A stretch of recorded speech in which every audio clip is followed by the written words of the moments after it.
So I'm Hayley Pemberton. I'm the chair of Te Kāhui Mātauranga, which is a group of everyone from Te Tauihu, iwi from Te Tauihu o Te Waka, a Māui.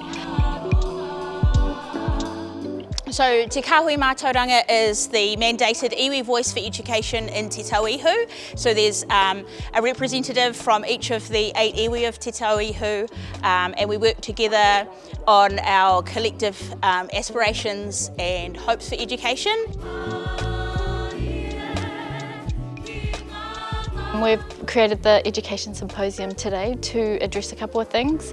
Racism that's happening for our tamariki in school, the Aotearoa Histories curriculum we've all launched today, so it's really awesome to see our iwi resources being launched here today and to actually whakamana our iwi, our whānau and our kaiako here in Te Tauihu.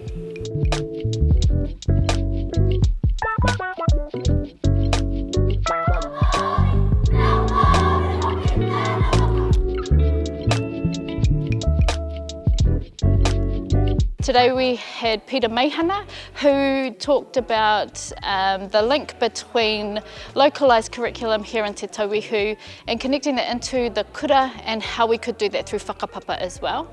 I'd like to acknowledge firstly all of my cousins at Te Kāhui Mātauranga who've worked really hard to get this event off the ground. We want our kids to see themselves in the history of this region, but also see themselves in a positive way, because for a long time we weren't represented well in those histories. So hopefully this is going to be the start of something bigger.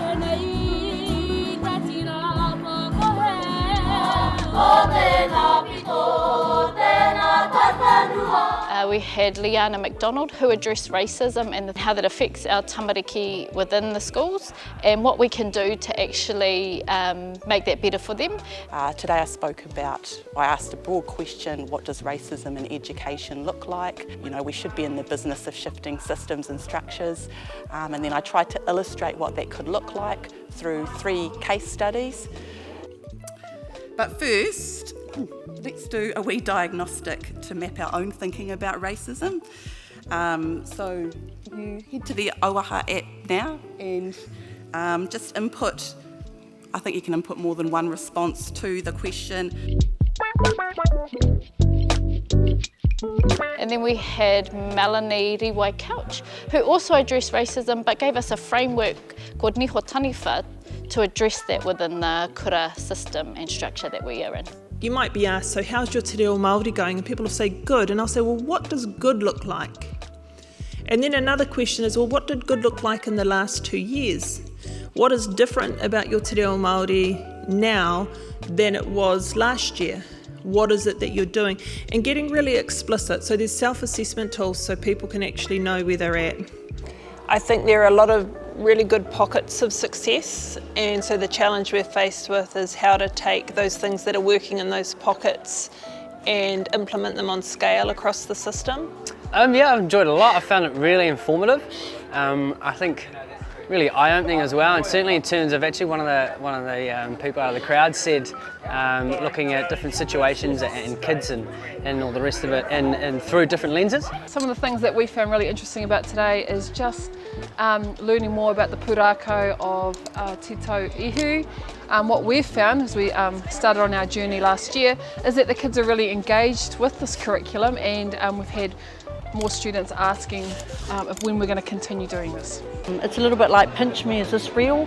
Something that we've been waiting for so long, to be able to put ourselves strongly, firmly, but in such a really supportive way for kaiako, for principals, for parents, right smack bang into the curriculum of what's happening in our kura for our tamariki. When we created the Education Symposium, we were thinking maybe 400, 500 people would attend, but today we had over 1,000 kaiako, whānau and kaumātua attend our event today. The turnout here is amazing. I thought I'd misread the numbers who are coming initially, but I think we've always got to come from a position of hope. We do what we know until we know better, and then we do better, and I think that's what symposiums like this achieve.